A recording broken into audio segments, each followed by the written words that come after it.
স্কুলের একটা ছেলে, আমার মাদ্রাসায় প্রতি 3 মাস পর পর কোর্স হয় স্কুল কলেজের ইউনিভার্সিটির ছেলেদের জন্য। আমরা 3 দিন ওযু, নামাজ, সূরা, কেরাত, দোয়া, কালাম এগুলা শিখাই।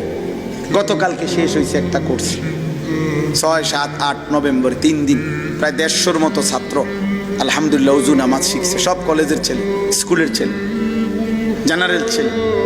তো এর আগের বারে যখন হয়েছে আগস্ট মাসে, ওইখানে কোর্স করছিল একটা ছেলে, অসুস্থ ছিল, ফেনীর বাড়ি।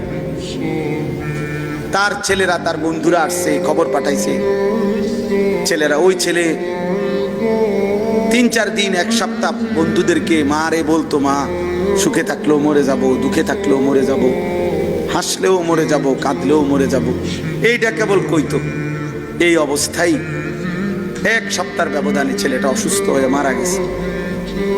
তার মা এই কথা বলে তার বন্ধুদেরকে বলছে যে তোমরা আমার এই হুজুর রে কদ্দুর, আশরাফি হুজুর, আমার নাম বলবেন, এটা আমি বলি আর এই কথাইটা,